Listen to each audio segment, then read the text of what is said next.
हमारा कोई वजूद नहीं है। अपना वजूद मानना ही सबसे बड़ी गलत धारणा है। मैं को मैं मानना ही पाप है। सागर की एक बूंद खुद को सागर नहीं मान सकती। सागर की एक बूंद सागर नहीं हो जाती। सागर की एक बूंद सागर नहीं हो सकती। एक ही मतलब है, हम किसी के अंश हैं। अंश कभी संपूर्ण नहीं हो सकता। अंश अंश ही रहेगा, वही इसकी नियति है। अंश को संपूर्ण में समा जाना ही उसका भाग्य है, उसका मोक्ष है। सागर की बूंद की तरह हमें परमात्मा में समा जाना है, यही जीवन का उद्देश्य है। एक बूंद जो सागर का अंश थी, एक बार हवा के संग बादलों तक पहुंच गई। इतनी ऊंचाई पाकर उसे बड़ा अच्छा लगा। अब उसे सागर के आंचल में कितने ही दोष नजर आने लगे। लेकिन अचानक एक दिन बादल ने उसे जमीन पर एक गंदे नाले में पटक दिया और एकाएक उसके सारे सपने, सारे अरमान चकनाचूर हो गए। ये एक बार नहीं, अनेक बार हुआ। वह बूंद बारिश बन नीचे आती तो सूर्य की किरणें उसे बादल तक पहुंचा देती। अब बूंद को अपने सागर की बहुत याद आने लगी। वह उससे मिलने को बेचैन हो उठी। बहुत तड़पी, बहुत तड़पी। फिर एक दिन सौभाग्यवश वह एक नदी की आंचल में जा गिरी। उसी नदी ने अपने बहते प्रेम में उसे सागर तक पहुंचा दिया। सागर को सामने देख बूंद बोली, हे करुणामय सागर, मैं शर्मसार हूँ। अपने किए की सजा भोग चुकी हूँ। आपसे बिछुड़कर मैं एक पल भी शांत नहीं रह पाई। दिन रात दर्द भरे आंसू बहाए हैं। अब इतनी प्रार्थना है कि आप मुझे अपने पवित्र आंचल में समेट लो। सागर बड़े ही प्रेम भाव से बोला,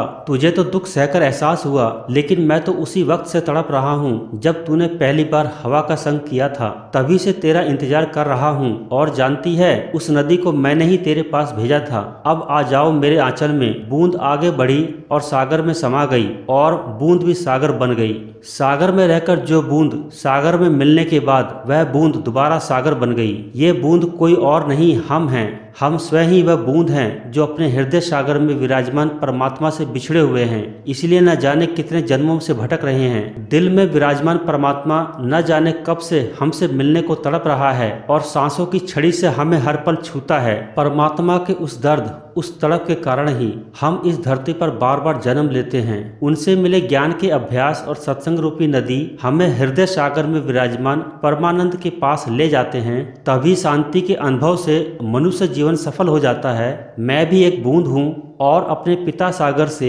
यानी परम पिता परमेश्वर से मिलना चाहता हूँ। जब परमात्मा से मिल जाऊंगा तो मेरा अस्तित्व नहीं रहेगा और बूंद जैसे हमेशा हमेशा के लिए सागर में मिल जाती है, वैसे मैं भी अपने परमात्मा से मिलकर उनमें विलीन हो जाऊंगा। मैं नहीं रहा, तुम में समाकर तू ही तू हो गया। यह स्थिति कितनी रोमांचक है। संत महात्मा कह रहे हैं, है घट में पर दूर बतावे, दूर की बात निराशी। वह पिता हमारे ही घट में है।